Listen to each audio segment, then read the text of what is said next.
नमस्कार साथियों, अटेवा चैनल के माध्यम से आइए शख्सियत के अंतर्गत आपको आज मुलाकात कराते हैं। हमारे बीच में भास्कर जी। भास्कर जी एक रिटायर्ड हैं, सेवानिवृत्त हैं और एक बड़ी संस्थान से सेवानिवृत्त होकर के पुरानी पेंशन का लाभ ले रहे हैं। आइए आज इनसे बात करते हैं। सर, आप अपना परिचय दीजिए। साथियों, मैं Bhaskar Dutt Gautam, senior welfare officer से रिटायर हुआ हूँ, ministry of health and family welfare, Bharat सरकार। मेरी पोस्टिंग रांची के एक प्रसिद्ध मेंटल हॉस्पिटल में रही। मैंने वहाँ काम किया, 33 साल मैंने सर्विस की। उसके बाद रिटायर हुआ। जहाँ तक सवाल है आप लोग ये पुरानी पेंशन का, ये किसी भी कर्मचारी के लिए, चाहे वो सेंट्रल गवर्नमेंट का हो, चाहे वो स्टेट गवर्नमेंट का हो, पुरानी पेंशन उसकी एक रीढ़ की हड्डी मानी जाती है जी। उसका एक जीवन साथी कहा जाता है, क्योंकि उससे एक उसका एक मन में या उसके अंदर में एक सिक्योरिटी फीलिंग रहती है कि जब तक हम जिएंगे तब तक हमारा गवर्नमेंट देख रेख करेगी, ये हमको पेंशन मिलेगी। जैसा कि आज का माहौल जो चल रहा है, एक पिता एक माँ अपने 4 बच्चों को तो पाल देती है, लेकिन वो 4 बच्चे मिल करके एक पिता को नहीं पाल पाते। बहुत सारा देखेंगे कि बहुत बुजुर्ग हैं, हो जाते हैं, उनकी देखरेख नहीं हो पाती है और वो बेचारे नौकरी से रिटायर होते हैं। अपनी जितनी जमा पूंजी होती है, जो पैसा होता है पूरी ज़िंदगी का, वो सब बच्चों की पढ़ाई लिखाई में, उनकी शादी करने में, उनका घर बनाने में, उसमें लगा देते हैं।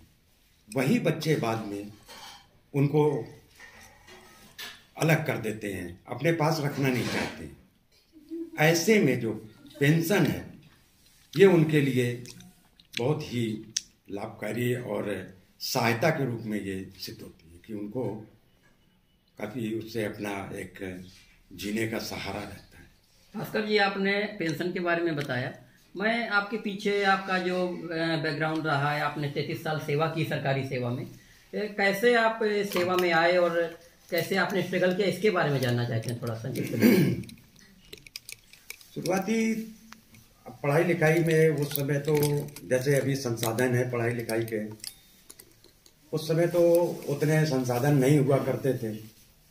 लालटेन हुआ करती थी पढ़ने के लिए। आज तो बल्ब है, इन्वर्टर है, लाइट चली जाएगी तो, लेकिन उस समय पे लालटेन का सहारा होता था। जो सूरज की रोशनी में पढ़ लिए, नहीं तो लालटेन की रोशनी में पढ़ लिए। गांव में पढ़े भले, हमारे दादी दादा के पास रहा मैं, जब तक वो रहे वहाँ पढ़े लिखे गांव में रहे।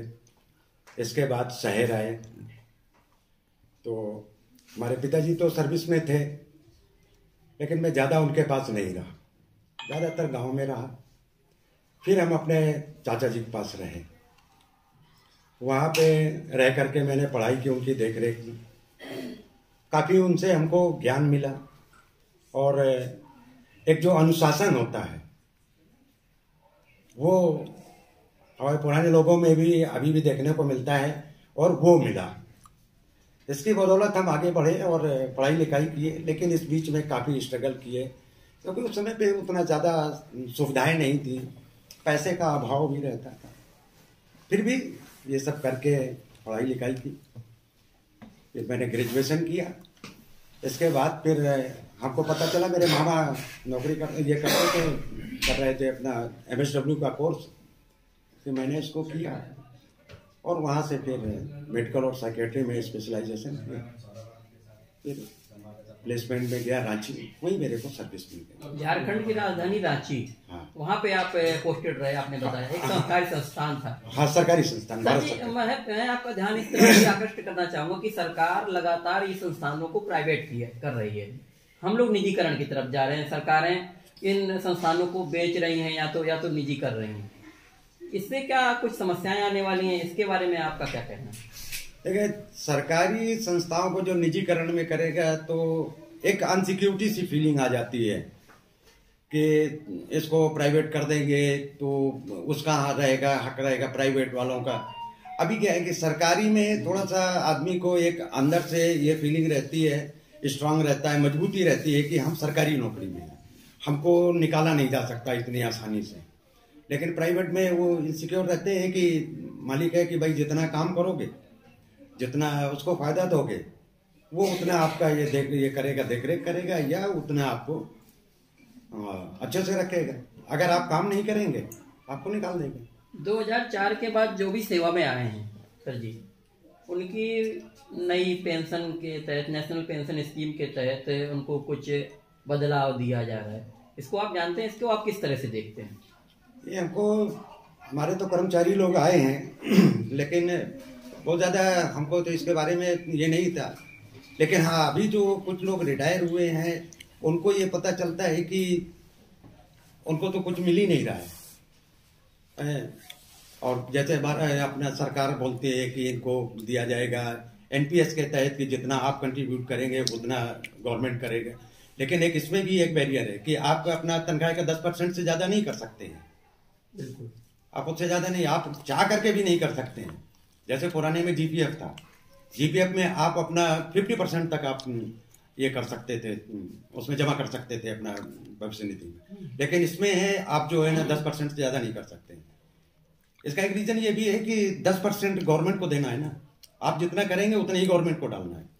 लेकिन अब इसमें ये क्लियर अभी तक किसी को क्लियर नहीं है, इवन जो एम्प्लॉई है, कि इसमें हमको क्या बेनिफिट मिलेगा, पेंशन कितनी मिलेगी यही पता नहीं है कि मिलेगी भी या नहीं मिलेगी। जबकि आप पुरानी पेंशन में तो आपको पता है कि हमको कितनी पेंशन मिलेगी, वो आपको पता है कि हमको मोटा मोटी इतना मिलेगा। अब जैसे ये पुरानी पेंशन बहाल होनी चाहिए, मिलना चाहिए। अब जैसे एक बॉर्डर पे सैनिक आप फौज में रहता है, वो हमारे देश की सेवा करता है, आज जो बॉर्डर पे खड़ा हुआ है उसकी बदौलत हम चैन की नींद सोते हैं। बिल्कुल बिल्कुल, जो भी हो, चाहे मंत्री हैं, नेता हैं, आम जनता है, ब्यूरोक्रेट है, जो भी है, हमारे उनके बदौलत है।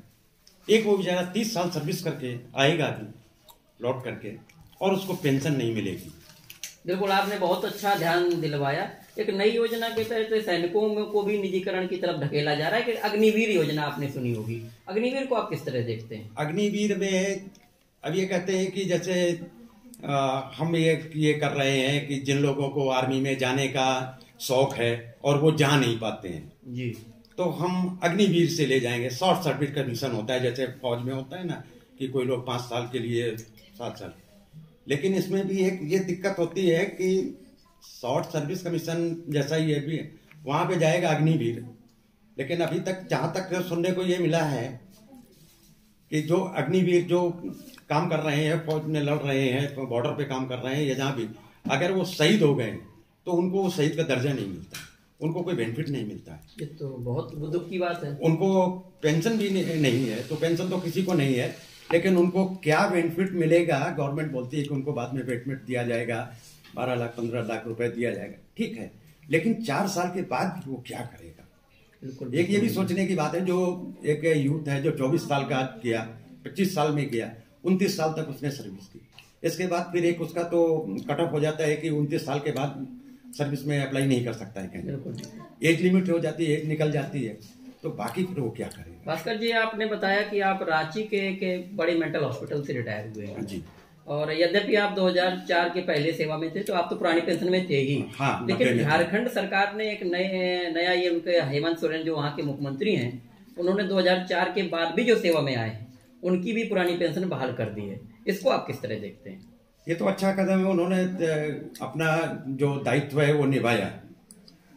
हर आदमी को करना चाहिए, सोचना चाहिए कि ये आदमी जो हमारे लिए, हमारे राज्य के लिए या हमारे देश के लिए कर रहे हैं, तो उसको बेनिफिट मिलना चाहिए। बिल्कुल बिल्कुल। किसान फसल उगाता है, फसल बोता है, वो ये उम्मीद से बोता है ना कि इसमें हमको इतना फायदा मिलेगा, तो उसका जो मजदूर काम कर रहा है उसमें मालिक उसको उसी अनुसार देगा ना, बेनिफिट देगा कि इसने इतना उगाया, इतना ये किया, तो इसको हम फायदा दें, इसको हम मेहनत किया, इसको दें।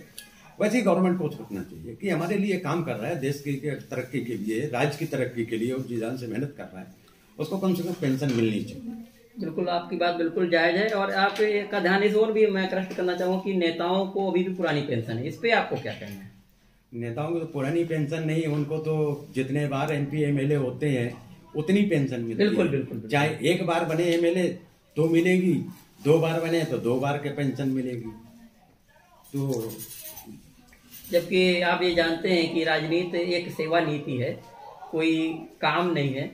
और जो कर्मचारी होता है वो एक तो गरीब घर का होता है, पढ़ता है लिखता है, किसी गरीब मजदूर का बेटा होता है, तो पेंशन की जरूरत तो उसको है। भास्कर जी, आपको क्या कहना है? जरूरी है, मिलना चाहिए उनको। बिल्कुल बिल्कुल। पेंशन सही में जरूरत है, जो देश की सेवा कर रहा है, राज्य की सेवा कर रहा है, जो नौकरी में जा रहा है, इतना पढ़ लिख करके जा रहा है, तो पेंशन उसको मिलनी चाहिए। तो अगर हमारे नेताओं को मिल सकती है, ठीक है, मिलना चाहिए। इन लोगों का भाई अधिकार है, मिलना चाहिए, जनसेवा कर रहे हैं तो वैसे ही वो भी तो राज्य सेवा देश सेवा कर रहे हैं, उसको भी वैसे ही मिलना चाहिए। जब आपको 5 पेंशन मिल सकती है, अगर 5 बार आप एमएलए एमपी रहे हैं, आपको 5 पेंशन मिल सकती है, उसको बेचारे को एक तो मिलनी चाहिए। बिल्कुल। और बाकी नेताओं को, हमारे जो मंत्री नेता हैं, उनको और भी, राजनीतिज्ञों को और भी सुविधाएं मिलती हैं, जैसे फ्री पास मिलते हैं, ये मिलता है, बहुत सारी चीजें मिलती हैं। तो हमारे जो नौकरी पेशा वाले हैं उनको कम से कम पेंशन तो दो, बाकी तुम सुविधाएं दो या ना दो, उनको मिले ना मिले उसमें खुश रहेगा। बिल्कुल बिल्कुल। बहुत बहुत धन्यवाद। हमारे बीच में थे भास्कर दत्त गौतम जी, मैं पंकज सिद्धार्थ, कैमरामैन सौरभ के साथ।